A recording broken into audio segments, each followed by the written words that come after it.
Do you know a lot of people have no idea that we are all from Zion? Wherefore we are all Ethiopians, or we are all from Zan or Zoan or Zion, supreme dream to be I, Tar from Zan, black man or Oedipus fixation, as Vaughan Benjamin would say.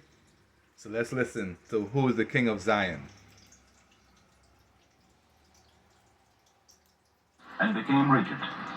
He became emperor on November 2nd, 1930, and was crowned Haile Selassie I, King of Kings, King of Zion.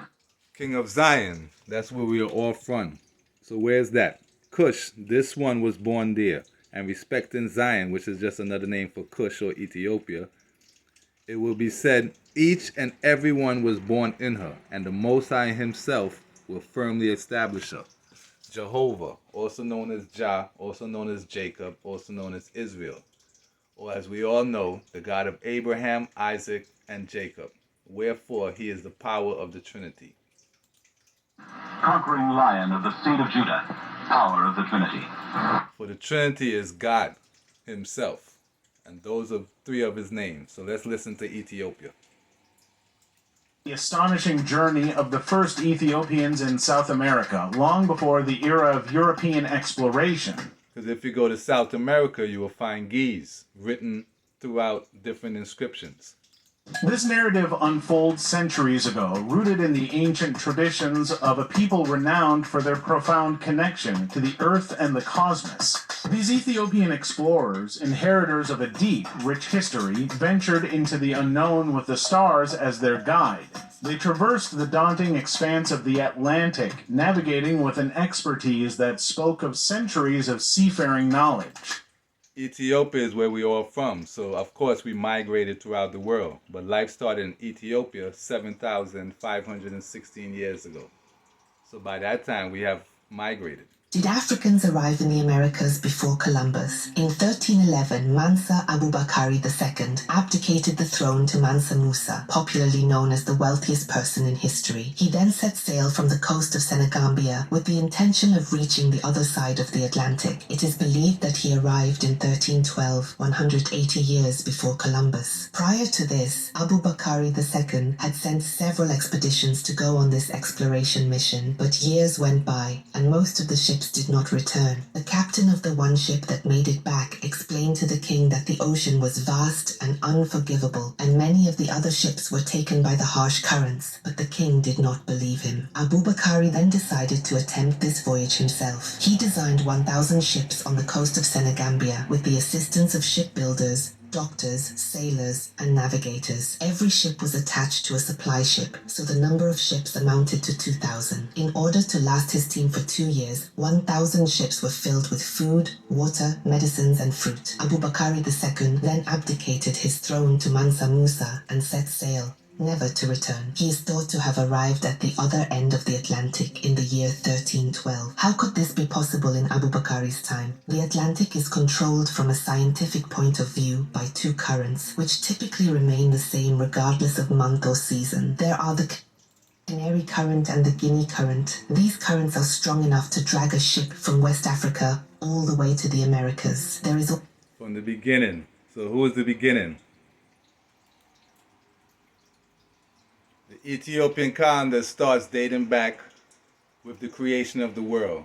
It's over 7,500 years. So it consists of 5,500 years of before Common Era and 2,016 years of Common Era. So just like it says, in the beginning was a word, and the word was Ge'ez.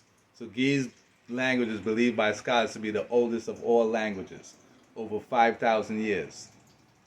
So the Ethiopian calendar started 7,516 years ago.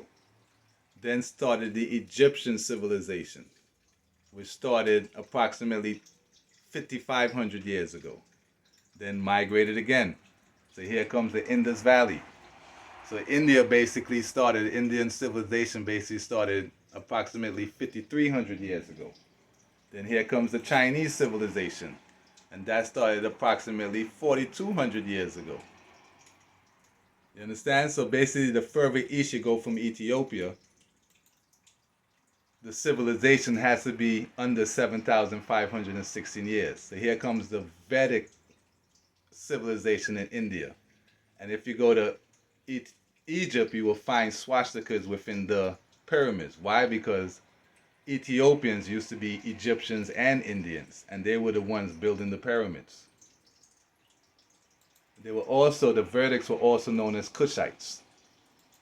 So if you notice, studies show that modern Europeans started approximately 5,000 years ago.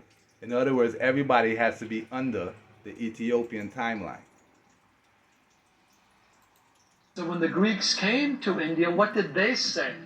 They didn't say we're coming to a primitive place. For them, and the Greeks, like Alexander had said, they thought India was a very advanced civilization. And there was one of their authors named Megasthenes. He did a book called Indica. But one of its passages said he came about the time of Alexander, that he found a history in India of 153 kings going back more than 6. Starting from Ethiopians, because the original Indians are Ethiopians. Black Americans are the real American Indians. This is well known and hidden in clandestine communities. Look, if we come out and tell you, then we couldn't steal from you and occupy your land. The day you find out about land patents is the day you'll be free. That's the secret. That's the secret, according to him. More proof. Only 8% of the slaves that came to America. So, how is it that there are so many more people that they claim are black or African Americans? I think they got the numbers wrong, because a lot of Native Americans are the ones that they're counting as black folks too. Remember, Ethiopians are Indians and black. And India used to be called... India used to be called, long time ago, Eastern Ethiopia. Everybody knows that, right? No. Yes. Okay. Yes. Yes. You also probably heard there's a big river in India called Ganges. To be frank, till 2 years back, I did not know what the meaning of the word Ganges. I simply know Ganges is Ganges. You know, the name Ganges is one of the strongest and famous emperors of Ethiopia. India had more than one Ethiopian emperor, if you don't know. That's right. You think some crazy Aryans would name a big river in India after an African emperor? Why? Because the entire region, it seems that classical historians and geographers call the whole region from India to Egypt, both countries inclusive, by the name of Ethiopia. And in consequence, they regarded all the dark-skinned and black people who inhabited as Ethiopians. And who are Ethiopians? Are you not as children of the Ethiopians unto me, O children of Israel? For Israel is God himself, said the Lord. Have not I brought up Israel out of the land of Egypt, and the Philistines from Captor and the Syrians? Basically, the whole land from Egypt to India is Ethiopia. The whole continent used to be called Ethiopia before they called it Africa. But you see, from Egypt to India, all of that was Ethiopia. So we need to wake up, Jah guide, love multiply. Ethiopian Mount Simeon, which is up higher, wrong.